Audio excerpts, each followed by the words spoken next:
had sequestered the highest portion of the site for themselves, and the lower portion of the site was for the timeshare housing. So the scheme that was done actually only uses the housing as the main expression. The club facilities are buried into the landscape. In here, there were libraries, swimming pools, all of those large landscape stairs. There were also view easements and things that actually, in the project that won, were never really satisfied in the brief, but it was a very different kind of project, and again, really tried to look at the iconic value of the housing being the predominant feature of the landscape and of the architecture. Another project in Paris was a competition for Mitterrand's new opera in Paris. This was a project which Mitterrand came to the understanding that the old Garnier Opera House was now unaffordable by the lower and middle class. He came up with the idea that if you put on 300 operas instead of 150 or 100 operas a year, then the price could be greatly reduced. He took a very large piece of site in the middle of Paris, was in Place de la Bastille. This parcel, and the program was rather enormous. It was over 400,000 square feet of set scenery building areas, experimental theaters. And what he wanted to do was to be able to build the sets for 5 or 7 operas at one time and then rotate them on a weekly or monthly basis. So he would have operas, they would have operas running all the time, therefore making the operas affordable. So the project that we did was called Opera for the People. It was very significant, obviously, that it was located on the site of Place de la Bastille.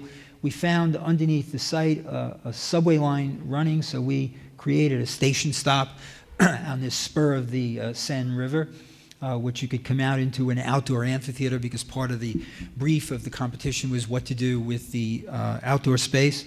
So we had this idea that you could close the square for evening performances and have opera at a very grand urban and civic scale. The interior of the opera was a drawing which really looked at exploring everybody sitting in an equidistant position from the person performing the proscenium stage. So it was based actually on the treatise of Ledoux on theaters and theater design. We had a radial performance. Of course, we had this cylinder incised into this cubic volume.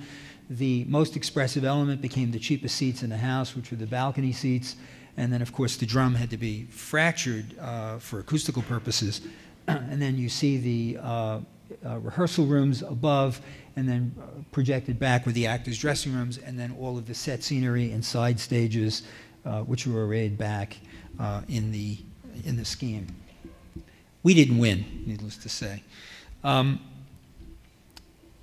This project also was really looking at the symbolic power of doing a project for the New York Vietnam Veterans Memorial, an extremely difficult subject. I was a student, of course, during the Vietnam War, obviously a tumultuous and difficult time.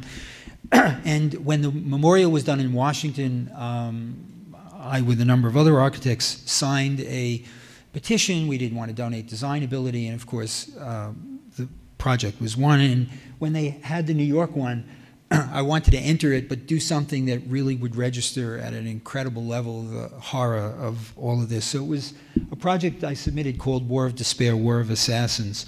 And it was an enormous slab littered with corpses severed by this enormous steel blade.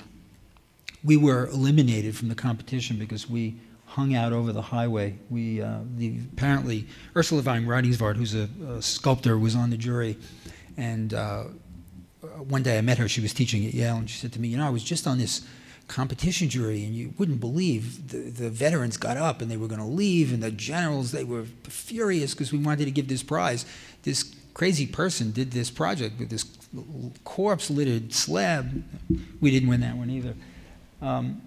And of course, this was the last of that group. This is a tower. It was a competition for the redoing of the Allied Chemical building, then owned by Allied Chemical Company, and this was called Tower of Theaters. This was a memorial of 7 of the most recent Broadway theaters that had been demolished in Times Square, and they were simply reassembled into this tower on that location. But the bulk of practice throughout this period is much smaller work. This is another loft for a photographer in the Chelsea Flatiron district. You can see the Flatiron building here on the lower floor. Rather banal interior, simple cast concrete building that had been subdivided into rectangular lofts. There was actually a bedroom here in front with a kind of bowling alley living and dining space. That wall was removed. We inserted a kind of domestic bedroom space. It was also, it faced north. It was down low in the building, had no sunlight, no light at all. So we actually designed a golden canopy that hung over the bed, which with really good lighting would produce a kind of golden sunlight for in the morning when the couple got up. We also got to do all the furniture. These are side chairs and sofas and dining table. All of this made in sheet steel, same auto body shop up in the Bronx, and you can actually see the pieces being made here. This is the entry looking through. And then you can just see some of the very, very elaborate fabrication of this canopy over the bed, fitted with a couple of thousand screws. And it's suspended on a steel T with brackets, hung in tension in the front so it's not in the way and in compression against the back wall. I've also done a lot of furniture design.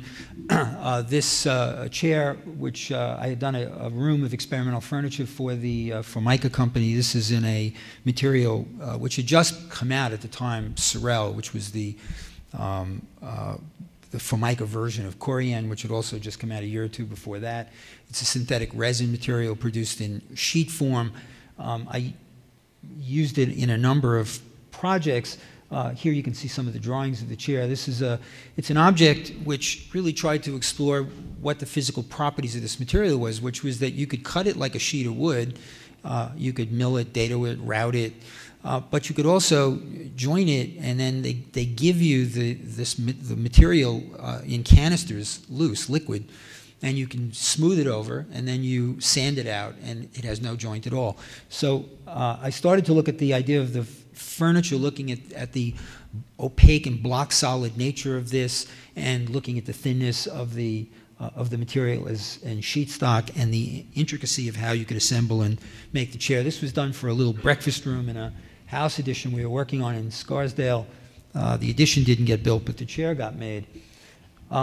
We also were working on, again, the subject of historic buildings. This, a barn renovation in Red Hook, New York, a project which had a barn that was made in hand-hewn timber. It was hatchet. It had been made by farmers 110 years ago with hatchets.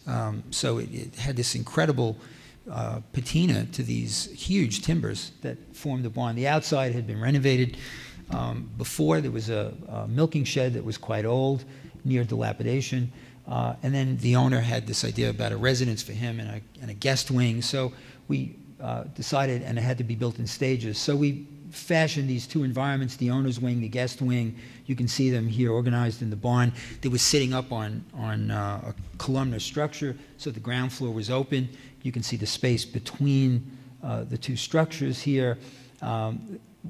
These intricate doors and things that allowed, and finishes that allowed the rooms to be closed off for privacy at night or opened during the day, and the interior structure of the barn. This is like a reliquary of unbuilt projects, unfortunately. This is also a project in Tokyo that we did. We were invited to Japan in 1990.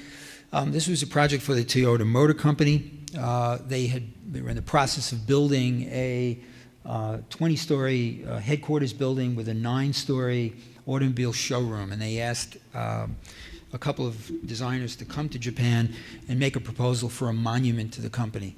They gave us a footprint of, I think, 2 meters by 9 meters, and you can go up as high as you could go, but you couldn't go outside the envelope. So I went to Tokyo, looked around, and I realized the one thing you couldn't have there, it seemed, was privacy. It was